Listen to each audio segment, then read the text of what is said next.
اعوذ باللہ من الشیطان الرجیم بسم اللہ الرحمن الرحیم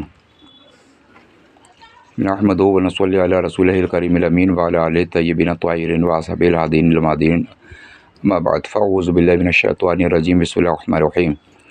حضرات، ہمارا آپ کو آج ایسے آسان طریقے سے نماز کا طریقہ بتا رہے ہیں کہ ہمیں نماز میں کیا پڑھنا چاہیے۔ جو لوگ قرآن پاک سے وابستہ نہیں ہیں، جنہوں نے قرآن کریم نہیں پڑھا ہے، نہیں حاصل کیا ہے پڑھنا، تو ان لوگوں کے لیے آسانیت ہے۔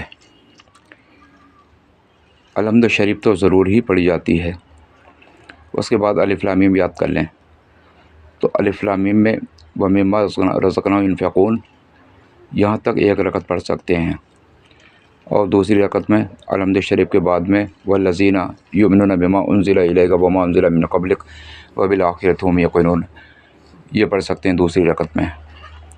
اور اس کے بعد قُلْ هُوَ اللَّهُ أَحَدٌ اللَّهُ الصَّمَدُ لَمْ يَلِدْ وَلَمْ يُولَدْ وَلَمْ يَكُنْ لَهُ كُفُوًا أَحَدٌ۔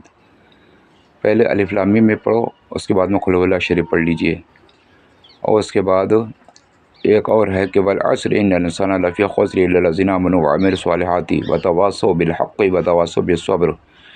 الف لام میم پڑھیے، اس کے بعد میں یہ بھی پڑھ سکتے ہیں، اور اس کے بعد الف لام میم پڑھیے۔ میں ایک مثال دے رہا ہوں کہ الف لام میم پڑھنا ضروری نہیں ہے، اگر اور صورتیں یاد ہیں تو دوسری بھی پڑھ سکتے ہیں۔ لہٰذا اس کے بعد سبحان ربک رب العزت عما یصفون وسلام علی المرسلین والحمد للہ رب العالمین یہ بھی پڑھ سکتے ہیں۔ اور اس کے بعد ان اعطیناک الکوثر فصلی لربک وانحر ان شانئک هو الابتر یہ بھی پڑھ سکتے ہیں۔ اور اسی طریقے سے اور بھی قرآن کریم کی چھوٹی چھوٹی آیتیں پڑھ سکتے ہیں۔ نماز میں کوئی پریشانی نہیں ہوگی۔ اے ملت اسلامیہ، ہندی کی کتابوں میں نماز کا طریقہ بہت آتا ہے، اور یہ صورتیں بھی ہیں، لیکن ہندی کی کتاب زیادہ تر لوگ ہندی پڑھے ہوئے ہیں اس زمانے میں۔ اگر جس کو قرآن کریم کی تعلیم حاصل نہیں ہے تو وہ ہندی کی کتاب لے لے، لیکن کسی عالم حافظ کے سامنے اس صورت کو پڑھے، کیونکہ ہندی کی اس میں غلطی بھی ہو جاتی ہیں لفظوں میں، لکھنے میں۔ تو ملت اسلامیہ یہ نماز ہے۔ اور اسی طریقے سے ایک ہمیں بہت بڑی پریشانی ہے کہ جس کو تشہد کہتے ہیں، التحیات کہتے ہیں، یہ پڑھنا واجب ہے نماز کے اندر۔ جس کو یہ یاد نہیں اس کی نماز ہی نہیں، کیونکہ یہ پڑھنا واجب ہے۔ لیکن جب تک یاد کرنے کی کوشش کرے، جب تک تیسرا کلمہ پڑھ لے، سبحان اللہ والحمد للہ ولا الہ الا اللہ واللہ اکبر ولا حول ولا قوۃ الا باللہ العلی العظیم یہ پڑھ سکتے ہیں، لیکن یاد کرنے کی کوشش کرے۔ اور ہندی کی کتاب میں اتحاد وغیرہ سبھی ہے، اور اسی طریقے سے الحمد شریف بھی ہے، الف لام میم بھی ہے، اور بھی صورتیں ہیں چھوٹی چھوٹی جو ہمارے لیے آسانیت کا اور سہل ہو سکتی ہیں کہ ہم صحیح طریقے سے نماز ادا کر لیں۔ اگر یہ نہیں ہے کہ پورا قرآن پڑھو تو نماز ہوگی، چھوٹی چھوٹی صورتیں ہی یاد کر لیجئے، انشاءاللہ آپ کی نماز اسی سے ہو جائے گی۔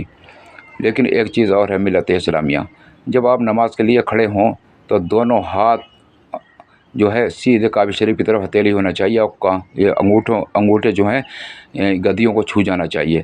اس کے بعد ناف کے نیچے نیت باندھنا چاہیے، ٹنڈی کے نیچے، اور اس کے بعد جو ہے سبحانہ ثنا یعنی ثنا پڑھنا چاہیے۔ سبحانک اللہم و بحمدک ہم نے اور بھی ویڈیو میں ڈال دیا ہے یہ، سبحانک اللہم و بحمدک و تبارک اسمک و تعالی جدک و لا الہ غیرک۔ اور اسی طریقے سے بہت سی چیزیں ہیں، ہم جو بھی اس میں آپ کو سمجھا رہے ہیں صحیح طریقے سے سمجھ لیجئے نماز کے اندر، کہ نماز کے اندر ہمیں کیا کیا چیزیں پڑھنا ضروری ہیں ملت اسلامیہ۔ اور الحمد شریف بھی پڑھی جاتی ہے، لہٰذا اور بھی صورتیں دیکھ لیجیے اچھی طریقے سے۔ اور قل اعوذ برب الناس، ملک الناس، الہ الناس یہ چھوٹی 3 آیتیں ہو گئی ہیں، لہٰذا اس ایک رکعت اس 3 آیتوں سے بھی پڑھ سکتے ہیں۔ ایک بڑی آیت یا پھر 3 چھوٹی آیتیں پڑھ سکتے ہیں، جیسے قل اعوذ برب الناس، ملک الناس، الہ الناس یہ 3 چھوٹی آیتیں ہو گئیں۔ اور قل اعوذ برب الفلق، قل اعوذ برب الفلق من شر ما خلق ومن شر غاسق اذا وقب ومن شر النفاثات في العقد ومن شر حاسد اذا حسد، اور قل اعوذ برب الناس ملک الناس اله الناس من شر الوسواس الخناس الذي يوسوس في صدور الناس من الجنة والناس۔ ان دونوں میں 11 آیتیں ہیں ملت اسلامیہ۔ اس طریقے سے سمجھ لیں ہم نماز کی ہمیں صحیح طریقے سے، اگر ہمیں پہچان نہیں ہے، لہٰذا ہم معلومات بھی کر لیں، لہٰذا نماز کو صحیح طریقے سے ادا کیجیے، اور جب صحیح طریقے سے ادا نہیں ہوگی تو وہ ادا کہاں سے ہو جائے گی ملت اسلامیہ۔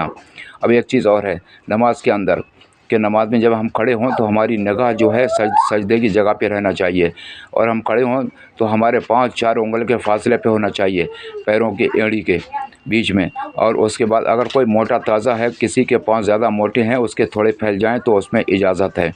اسی طریقے سے ملت اسلامیہ، اور جب رکوع کرو یعنی لچو تو سبحان ربی العظیم 3 بار یا 5 بار یا جتنی مرتبہ پڑھ سکتے ہیں پڑھ لیجئے، اور نگاہ رہنا چاہیے ناخنوں پہ، انگوٹھوں کے، پیروں کے، اور اس کے بعد سجدے میں جب جاؤ تو نگاہ رہنا چاہیے ناک پہ ملت اسلامیہ۔ اسی طریقے سے اور جب رکوع کر کے اٹھو تو سبحان ربی سمع اللہ لمن حمیدہ ربنا لک الحمد، یہ دونوں پڑھنا چاہیے ملت اسلامیہ۔